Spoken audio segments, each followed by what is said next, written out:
मेरा नाम दिशा है और मेरी उम्र 18 साल है। मैं अपनी परीक्षा की तैयारी कर रही थी, तभी अचानक बाहर से दरवाजा इतनी जोर से खोलने की आवाज आई।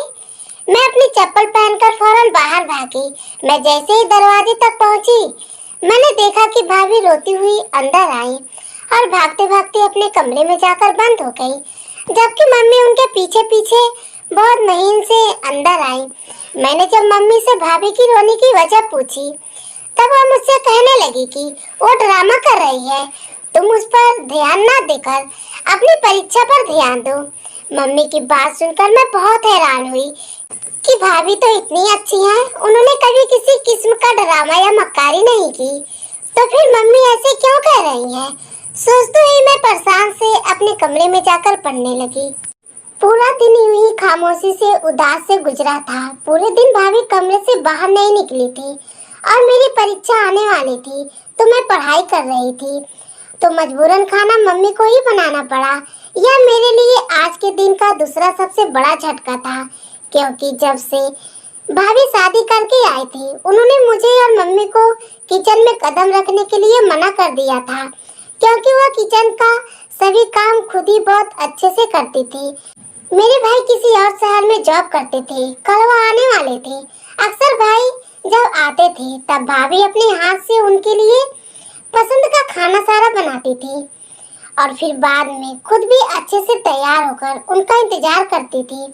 लेकिन आज ऐसा कुछ भी नहीं हुआ था और मुझे यह मामला, क्योंकि मुझे पता नहीं था कि क्या हुआ, मुझे बहुत ज्यादा परेशानी में डाल रहे थे। लेकिन मैं चुपचाप यह सब होता हुआ देख रही थी, क्योंकि मम्मी ने मुझे सख्ती से यह सब बताने से मना कर दिया था और भाभी खुद को कमरे में बंद किए हुए बैठी थी। सुबह हो गई, दूसरा दिन भी ऐसे ही चलता रहा। भाभी ने खुद को कमरे से नहीं निकली और आज खाना भी मम्मी ने खुद ही बनाया। रात जब भाई घर आए, डाइनिंग टेबल पर भाभी को ना पाकर वह मम्मी से उनकी ना होने की वजह पूछने लगे, तो मम्मी ने हड़बड़ाकर बहाना बना दिया कि उनकी तबीयत ठीक नहीं है। मैंने हैरान होकर मम्मी को देखा तो मम्मी ने मुझे घूरकर चुप रहने का इशारा किया। मैं भी खामोश हो गई कि चलो, भाई जब कमरे में जाएंगे तो भाभी से बात करने के बाद सच वैसे ही सामने आ जाएगा। हम सब खाना खाकर अपने अपने कमरे में चले गए, लेकिन भाभी का कमरा अंदर से बंद था, तो भाई को घबराहट में अंधेरे तो हो जल्दी से डुप्लीकेट चाबी लेकर आए और भाभी के रूम खोलने लगे। भाई जैसे ही रूम में गए तो उन्होंने देखा कि भाभी अभी तक सो रही हैं। भाई ने जल्दी से अपना रूम अंदर से लॉक किया और उनके पास चले गए। मैं पानी देने मम्मी के कमरे में गई थी और जब वापस आ रही थी तो मैंने देखा कि भाई बहुत गुस्से में मम्मी के कमरे में गए, लेकिन मुझे देखकर कहने लगे, छोटी तुम अपने कमरे में जाओ, मुझे मम्मी से अकेले में बात करनी है। मैं भी भाई का हुक्म सुनते हुए एकदम से कमरे से बाहर चली गई, लेकिन मुझे कल से भाभी की रोने की वजह जाननी थी, इसलिए मैं दरवाजे के पीछे से छुपकर उनकी बातें सुनने लगी, जिसको सुनने से मुझे अपने कानों पर शक होने लगा कि शायद मैंने कुछ गलत तो नहीं सुन लिया कि भला मम्मी ऐसे कैसे कर सकती हैं। भाई बहुत ज्यादा गुस्से से मम्मी से कह रहे थे कि मम्मी, आपको भगवान का वास्ता आप मेरी पत्नी की जान छोड़ दें, वो बहुत सीधी है, वो बहुत सुशील है, आप उससे ऐसा काम ना करवाएं। जब भगवान को हमें संतान देनी होगी तो वो खुद ही दे देंगे। लेकिन मैं आपसे कह रहा हूँ कि आज के बाद अगर मेरी पत्नी को किसी 2 टक्के के बाबा या किसी गली मोहल्ले के पंडित के पास लेकर गई तो याद रखिएगा, मैं अपनी पत्नी को साथ लेकर चला जाऊंगा और यह घर छोड़ दूंगा। और यह सिर्फ धमकी नहीं है। भाई के घर छोड़ने के बात पर मम्मी फौरन रोने लगी और कहने लगी कि बेटा, ऐसा मैं तुम्हारे लिए ही तो कर रही हूँ, तुम्हारी संतान का मुंह देखने के लिए ही तो यह जतन कर रही हूँ। लेकिन बेटा, तुझे अगर नहीं पसंद तो मैं लेकर नहीं जाऊंगी दोबारा इसे। लेकिन बेटा देख, मैं तेरे आगे हाथ जोड़ती हूँ, तू यह घर छोड़कर नहीं जाना। मैं कैसे रहूंगी तुम लोगों के बिना? भाई मम्मी की बात सुनकर ठंडे पड़ गए और मम्मी को गले लगाकर बोलने लगे कि मम्मी मैं कहीं नहीं जा रहा, लेकिन याद रखे कि मेरी पत्नी बहुत सीधी और सुशील और पवित्र है। उसे यह सब बिल्कुल अच्छा नहीं लगता। भगवान के लिए उसे किसी के सामने ना लेकर जाएं। मम्मी हाँ में सर हिला दिया। भाई उनका माथा चूमकर अपने कमरे में चले गए। भाई के जाते ही मैं दरवाजा के पीछे से निकलकर अपने रूम में चली गई, लेकिन कमरे में जाते ही मैं लगातार अपने कमरे के चक्कर काटने लगी। मेरे दिमाग में एक ही बात चल रही थी, क्या आखिर मम्मी भाभी के साथ क्या कर रही है? मम्मी भाभी को आखिर किस पंडित बाबा के पास लेकर गई थी? क्यों भाई बार बार एक ही बात किए जा रहे थे कि मम्मी मेरी पत्नी बहुत पवित्र है और वह यह सब नहीं कर सकती, उसे यह अच्छा नहीं लगता। कुछ तो गड़बड़ जरूर है, कुछ तो दाल में काला है। यह मेरे दिमाग में एकदम से आया कि कहीं मम्मी भाभी से कुछ गलत काम तो नहीं करवा रही हैं। यह सोचते ही मैंने एकदम से अपनी सोचों को ना में बदला कि ऐसा नहीं हो सकता। भला मम्मी भाभी के साथ ऐसा क्यों करेंगी? भला मम्मी अपने ही बेटे का घर क्यों खराब करेंगी? लेकिन अगर ऐसा कुछ नहीं होता तो भाई बार बार मम्मी से ऐसा क्यों कहती कि मेरी पत्नी बहुत पवित्र है और सुशील है? कुछ तो गड़बड़ जरूर है। मैं इन्हीं सोचों में बहुत देर तक उलझी रही। आखिर मैं इन सब सोचों से तंग आ चुकी थी, इसलिए सर झटक कर पढ़ने बैठ गई। पूरे 10 दिन हम सब के साथ गुजरा। भाई अपनी जॉब के लिए दूसरी शहर चले गए थे। दिन यूं ही गुजरने लगे, लेकिन अब सब पहले जैसा होने लगा। मम्मी उस दिन भाई की दी जाने वाली धमकी के बाद भाभी किसी भी पंडित या बाबा के पास लेकर नहीं गई थी, इसलिए भाभी बहुत खुश और मुतमईन सी रहती थी। भाभी अब हर काम पहले की तरह करने लगी थी और मेरे साथ भी बहुत अच्छा समय बिताती थी। लेकिन मैं जब भी उनसे उस बात की पूछती जिस दिन वो रोती हुई घर में गई थी, तो वह घबरा कर बात बदल लेती और एकदम से मेरे पास से उठकर चली जाती। मुझे उनके इस व्यवहार से बहुत हैरत होती कि आखिर भाभी इस तरह घबरा क्यों रही हैं और मुझे कुछ बता क्यों नहीं रही। दूसरे तरफ मम्मी का व्यवहार भी मुझे हैरत और परेशानी में डाल रहा था। वो अक्सर भाभी के कमरे में घुसकर उनके पता नहीं क्या क्या करती रहती, लेकिन जैसे ही मैं उनके कमरे में जाती तो मम्मी भाभी दोनों ही घबरा जाती। बल्कि मम्मी तो मुझे बहुत गुस्से से बातें भी सुना देती और कभी कभी तो कमरे से निकल जाने को भी कह देती। मैं बहुत ज्यादा परेशान थी और हैरत में भी थी कि आखिर ऐसा कौन सा राज चल रहा है मम्मी और भाभी में। मम्मी अपना व्यवहार ऐसा क्यों कर रही हैं, जैसे कि वह कोई राज छुपा रही हो।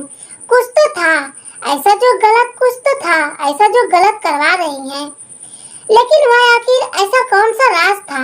मुझे अक्सर यह सारे सवाल बहुत ज्यादा परेशान करते थे। मैं नहीं चाहती थी कि मेरे मासूम सी भाभी के साथ कुछ हो, लेकिन मुझे सच भी तो नहीं मालूम था ना मैं ऐसे कैसे किसी पर इल्जाम लगा सकती थी। इसलिए मैं मजबूर होकर खामोशी से सही वक्त का इंतजार करने लगी।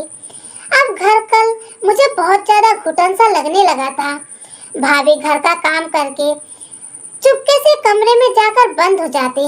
भाभी ने अब मेरे पास बैठना भी बंद कर दिया था और उसकी वजह से यही थी कि जब भी मेरे पास बैठती तो मैं वही सवाल करने लग जाती। इसलिए उन्होंने मुझसे अब दूरी बनानी शुरू कर ली थी। जबकि मम्मी तो गुस्से में घूमती रहती थी, जैसे उनका कोई अहम मकसद पूरा ना हो रहा हो, जैसे उनका कोई भी काम पूरा ना हो रहा हो। लेकिन मेरे पूछने पर मुझे सख्ती से डांट दिया करती थी। मैं बहुत बेसब्री से भाई के आने का इंतजार करने लगी। मैंने 2-3 बार भाई को कॉल करके कहा, भाई इस बार प्लीज जल्दी घर आ जाएं, मुझे आपसे बहुत ज्यादा इम्पोर्टेंट बात करनी है। लेकिन भाई ने कहा कि बेटा मैं तुम्हारे बुलाने पर एकदम से आ जाता, लेकिन इस महीने सारी जिम्मेदारी मेरे ऊपर है और कंपनी के कुछ एम्प्लॉयज भी छुट्टी पर घर गए हैं, इसलिए मैं चाहकर भी नहीं आ सकता। बेटा बस कुछ ही दिन को तो बात है, फिर मुझे आ ही जाना है, फिर हम बैठकर आराम से बात करेंगे। भाई की मजबूरी को देखते हुए मुझे चुपचाप रहना पड़ा। मैं चुपचाप भाई के आने का इंतजार करने लगी। एक दिन मम्मी की दोस्त मिठाई का डिब्बा हाथ में लिए घर आई। मम्मी से मिलकर वह मम्मी को आंखों ही आंखों में कुछ इशारे करने लगी। मुझे उनकी यह हरकत बिल्कुल भी सही नहीं लगी।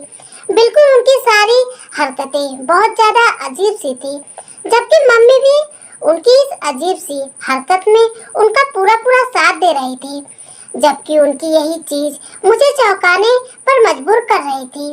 थोड़ी देर गुजरी, तभी भाभी नाश्ते से भरी ट्रे लेकर आई। भाभी ट्रे रखने के बाद उठकर जाने ही लगी थी, तभी मम्मी की दोस्त पूनम आंटी ने उनका हाथ जोरों से पकड़ लिया। भाभी ने उनको सवाल भरी नजरों से देखा। आंटी पूनम के कुछ भी बोलने से पहले मम्मी बोल पड़ी कि पिंकी बेटा, थोड़ी देर हमारे पास बैठ जाओ, मेरी फ्रेंड आपसे कुछ बात करना चाहती है। मम्मी और उनकी दोस्त बार बार नजरों से बातें कर रही थी और फिर उन दोनों के चेहरे की मुस्कुराहट मुझे कुछ अनहोनी का पता दे रही थी। मुझ पर हैरत के झटका टूट रहे थे। आंटी पूनम भाभी का हाथ पकड़कर मगरूर व्यवहार से कहने लगी कि देखो भाभी, 1 साल भी पूरा नहीं हुआ मेरी बेटी की शादी को, और देखो मेरी बहू ने मुझे दादी का सुख दे दिया। अपने शादी के पहले ही साल मेरी बहू ने मेरी गोद में एक सेहतमंद पोता डाल दिया। दाई, मैं तो बहुत ही खुशकिस्मत हूँ। आंटी पूनम का अंदाजा कुछ ऐसा ही था कि जैसे वो भाभी को नीचा दिखाने की कोशिश कर रही हूँ।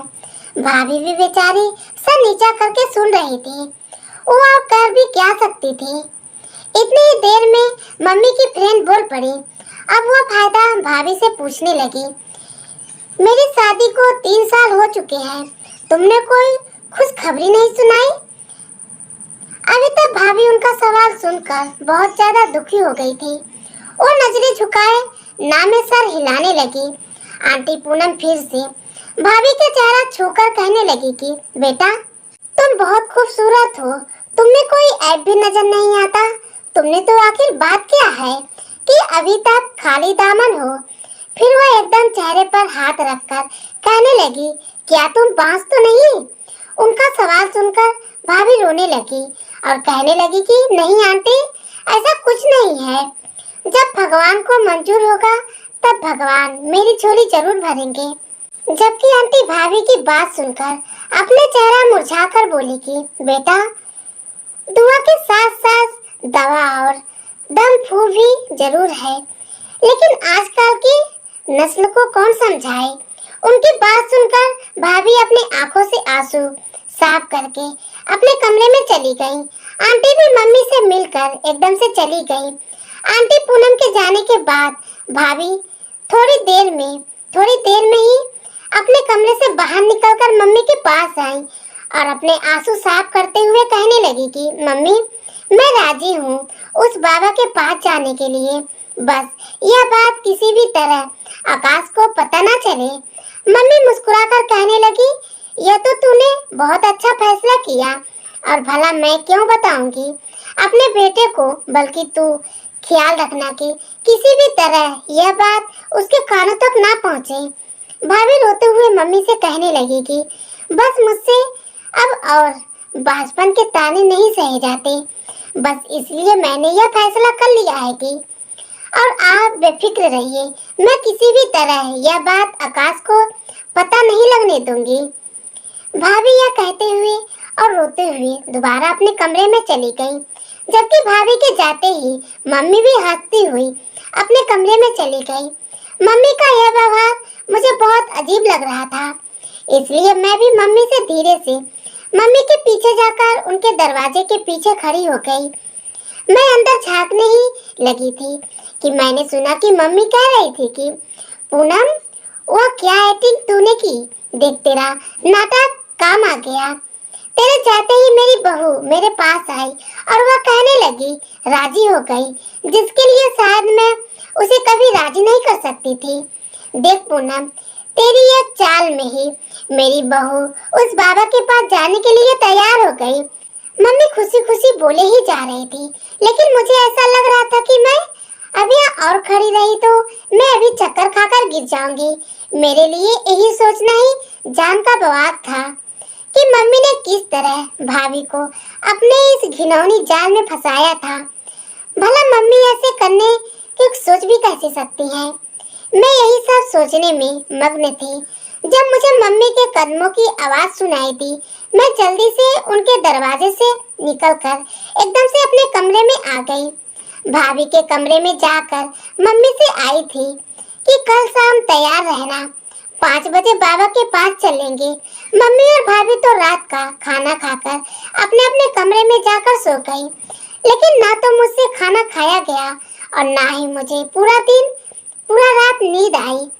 मैं पूरी रात बिस्तर पर करवटें बदलती रही और बस यही सोचती रही कि आखिर कल मम्मी भाभी के साथ क्या करने वाली हैं, आखिर वह क्या करना चाहती हैं।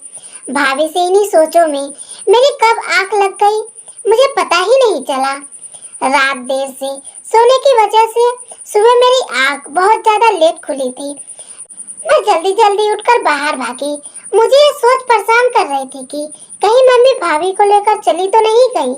लेकिन मैं जब आंगन में गई तो मैंने देखा कि भाभी वही हैं। ऐसे ही टेंशन में वक्त गुजर गया। शाम हो गई। शाम मैंने देखा कि भाभी तैयार खड़ी हुई मम्मी का इंतजार कर रही हैं, जबकि मम्मी पता नहीं किसके अंदर अपने कमरे में बातें कर रही थी। थोड़ी देर बाद मम्मी बाहर आई और भाभी से कहने लगी, अब तुम्हारे जाने की कोई जरूरत नहीं है, तुम अपने कमरे में जाओ। मम्मी की यह बात सुनकर भाभी खुशी खुशी अपने कमरे में चली गई। मुझे यह जानकर बहुत हैरानी हुई। आखिर मम्मी ने क्यों अपनी खुद की चाल बेकार जाने दी। फिर मैंने सोचा कि शायद मम्मी के दिल में भगवान का डर आ गया होगा। मैं खुश होकर अपने कमरे में चली गई, लेकिन कुछ देर बाद मैंने देखा कि मम्मी एक बड़ी सी पोटली उठाई घबराते हुए बाहर की तरफ जा रही थी। मैंने मम्मी से पूछा कि आप इस तरह कहाँ जा रही हैं, तो मम्मी फौरन से गुस्से में बोले कि मैं तुम्हें जवाब दूंगी, तुम मेरी बेटी हो ना कि मैं तुम्हारी, इसलिए चुपचाप अपने कमरे में जाओ, मैं थोड़ी देर में आ जाऊंगी। मैं मम्मी का यह व्यवहार देखकर बहुत हैरान हुई और फिर चुपचाप किचन में जाकर अपने लिए चाय बनाने लगी। चाय बनाने के बाद मैं वहीं बाहर बैठकर पीने लगी। अभी मैंने 2-4 घूंट पी थी कि मैंने देखा कि मम्मी जल्दी जल्दी दरवाजा खोलकर अंदर आए। दरवाजा अंदर से बंद किया और सीधे भाभी के कमरे में चली गई। मैं भी अपनी चाय वहीं छोड़कर उनके पीछे भाभी के कमरे में चली गई। मम्मी ने अपने दुपट्टे से एक बोतल खोलकर भाभी को दी। वह कहने लगी कि बाबा ने यह तेल दिया है और वह कह रहे थे कि यह तेल उन्होंने बाज औरतों के लिए तैयार किया है। ना जाने कौन कौन सी जड़ी बूटियों से बनाया है यह तेल। बाबा कह रहे थे कि तुम्हें रोजाना यह तेल अपने पेट पर लगाना है, देखना तुम कुछ दिन में ही गर्भवती हो जाओगी। और सबसे अहम बात की बाबा जी ने इस तेल पर मंत्र पढ़कर फूके हैं। वह कह रहे थे कि अगर किसी का पति नामर्द हो तब भी उसकी पत्नी यह तेल लगाने से गर्भवती हो जाएगी। भाभी ने तो मम्मी की बातों पर यकीन ही कर लिया, यह तेल लगा लिया। लेकिन मुझे मम्मी की उस बाबा की किसी भी बात पर यकीन नहीं था और ना ही उस जड़ी बूटियों वाले तेल पर यकीन था। आखिर मैं मेडिकल स्टूडेंट थी, इसलिए मुझे बहुत अच्छी तरीके से पता था कि अभी तक ऐसा कोई भी तेल साइंस नहीं बन पाई है। यह तो सरासर झूठ है, ऐसा कैसे हो सकता है। मैं यह सब सोच ही रही थी कि तभी भाई की जोरदार नमस्ते करने की आवाज से मैं होश में आई और खुशी से उनके गले में झूल गई। भाई मुझसे पूछने लगे कि तुम क्या बात करना चाहती थी, लेकिन मैंने बहाना बनाकर उन्हें टाल दिया कि बस मुझे आपसे मिलने का दिल कर रहा था, इसलिए मैंने ये सब कहा था। अब घर का माहौल खुशगवार हो गया था। मम्मी भाई से छुपकर वह तेल रोज भाभी को लगा रही थी और और भाभी भी चुपचाप वो तेल लगवा लेती थी क्योंकि वह भी माँ बनना चाहती थी। एक दिन भाभी खुशी से मम्मी के पास आई और कहने लगी कि मुबारक हो मम्मी, आप दादी बनने वाली हैं। मम्मी खुशी से भाभी को गले लगाकर उनके कान में धीरे से बोली कि देखा बाबा जी के तेल का करिश्मा। भाभी जोर जोर से हाँ में सर हिलाने लगी, लेकिन मेरे लिए यकीन करना बहुत ज्यादा मुश्किल था। भला ऐसे कैसे हो सकता है? इसलिए भाभी के कमरे में गई और तेल चुपके से अपने दुपट्टे में छुपाकर अपने कमरे में चली आई। अब मैंने मम्मी और भाभी से छुपकर वह तेल इस्तेमाल करना शुरू कर दिया और एक दिन में मुझ पर ऐसा हुआ जिससे मेरी आंखें बाहर आ गई। मुझे लगा मेरे सर पर आसमान गिर गया हो, जैसे मुझे अपने पैरों पर खड़ा रहना मुश्किल हो चुका था क्योंकि मैं सच में गर्भवती हो चुकी थी। यकीन नहीं कर पा रही थी कि सिर्फ एक तेल की बदौलत यह कैसे मुमकिन था। इसलिए अगले दिन यूनिवर्सिटी जाते हुए मैं वो तेल भी साथ ले गई और यूनिवर्सिटी पहुंचते ही मैं सीधे लाइब्रेरी गई और वहाँ के डीएन से बात करके 4 से 5 एक्सपीरियंस टीचर की निगरानी में उस तेल का टेस्ट करवाया। टेस्ट में जो राज मेरे सामने आया उसने मुझे हैरान कर दिया। मैं अपने सोचने समझने की शक्ति भूल चुकी थी। मैं हैरत से तंग में बस उस तेल को देखे जा रही थी। मैं जल्दी से वह तेल पकड़कर अपने घर भागी। मेरा नाम दिशा है, मैं एमबीबीएस पढ़ रही थी। हम 2 भाई बहन हैं। मेरे पिताजी 6 साल पहले इस दुनिया से चले गए हैं। मेरे भाई की शादी मेरे पापा के दोस्त के बेटी से हुई थी। गर्भवती होने के बाद जब मैं तेल टेस्ट करवाने के लिए लाइब्रेरी स्टोरी पहुंची तो मुझे मालूम हुआ कि वह सादा सा गोल का तेल है। इसमें किसी भी तरह की कोई जड़ी बूटियां या कोई और दवाई शामिल नहीं है। इस बात ने मुझे बहुत हैरान कर दिया था। इसलिए मैं तेल पकड़कर जल्दी से यूनिवर्सिटी से बाहर निकली। यूनिवर्सिटी से मैं सीधा हॉस्पिटल आई और सीधा अपने टेस्ट करवाए। टेस्ट की रिपोर्ट पढ़ते ही डॉक्टर मुझसे कहने लगे कि फूड पॉइजनिंग, जिनकी वजह से आपको लगातार उल्टियाँ आ रही हैं। यह सुनकर मैं अंदर ही अंदर बहुत ज्यादा शर्मिंदा हुई कि एक पढ़ी लिखी लड़की होने के बावजूद भी मैं इन सब बातों पर कैसे यकीन कर सकती थी। डॉक्टर के बताने के बाद और उनके इंस्ट्रक्शन लेकर मैं घर वापस आ गई और आते ही भाई के सामने मम्मी और भाभी को बुलाकर इस तेल की सच्चाई बताने लगी। मम्मी तो यह सब सुनते ही सदमे में चली गई, जबकि भाभी रोते हुए कहने लगी कि मुझे तो पहले दिन से वह बाबा कोई फरेबी लगता था। जब मैं पहली बार उनके पास गई तो वह शख्स कभी मेरे हाथ पकड़ लेता तो कभी मेरे कंधे पर अपने बाजू रख देता। मैंने मम्मी को यह सब बताया, लेकिन मम्मी ने मेरी बात का यकीन नहीं किया।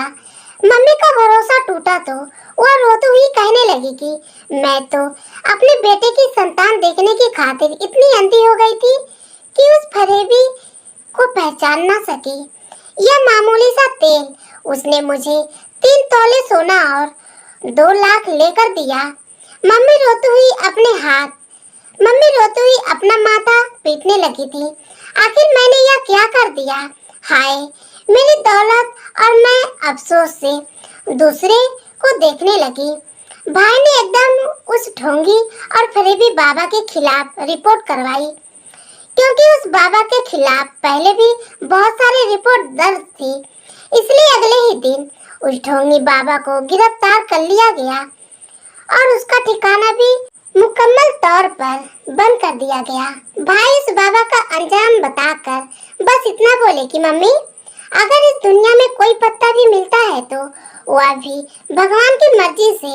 इसलिए भगवान पर यकीन करने से हर चीज मिल जाता है, लेकिन उसके लिए सब्र करना शर्त है। काश आपने भी भगवान पर यकीन किया होता और सब्र से काम लिया होता तो आज अपने सदियों की जमा पूंजी लुटा कर ना बैठती। मम्मी रोती हुई हाँ में सर हिलाने लगी। शायद भाई की बातें समझ में आने लगी थी। धन्यवाद दोस्तों।